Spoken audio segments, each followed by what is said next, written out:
So yun nga mga Mars, another day, another update na naman tayo.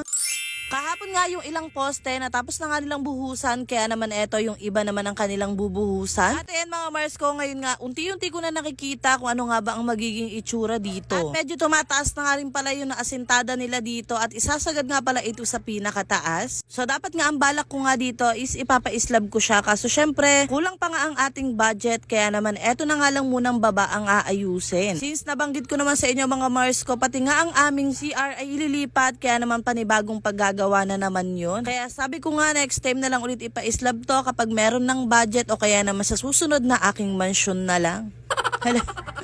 At dito nga ayan, naglalagay na ulit sila ng mga kahoy nga, parang pamorma dito nga sa pinaka-poste. And medyo natagalan na sila ng konti dyan, gawa nga na yung materyales ay inantay pa nga dahil naubos na pala yung mga pinadeliver namin. Pero ayan, nung dumating naman na yung materyales, dire-diretso na nga ulit yung gawa nila. Kaya naman ayan, unti-unti na rin talagang tumataas yung mga asintada dito. Nakakatuwa nga kasi ayan, unti-unti na rin talaga nakikita kung gaano nga ba kalaki ito nga magiging pwesto dito, na magiging laundry area. Wow, napakayaman.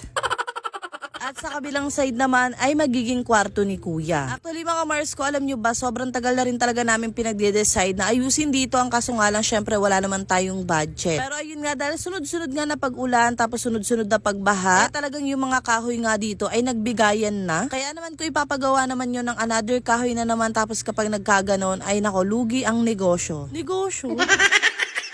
Mas mapapadoble pa talaga ang gastos, kaya naman ay for the go na tayo dito. O siya, dito nga bali nag-break time na nga pala muna sila for lunch. At ayan, ito nga mga kable ng kuryente ay pinapaayos nga muna namin. Gawa nga na hindi sila masyado makapag-asintada dito dahil nga ayan, ang daming ng kable ng kuryente dito. Pero maya-maya lang mga Mars ko, ayan, nagdatingan na nga ulit sila at for the go na naayos na nga pala yung kable ng kuryente. Kaya naman ayan, yung hindi nga nila makilusan kanina ay nakikilusan na nila, at ayan, sobrang taas na ulit ng asintada dito. Unti-unti talaga mga Mars ko, araw-araw talaga ay nagkakaroon ng progress dito. Nakakatuwa nga lamang kasi wala pang isang linggo ay ayan na nga agad ang nagawa nila. Pero Diyos me mga Mars ko, wala pang isang linggo ay nako, talagang kakamot na lang tayo sa ulo at mag-uulam ng asin.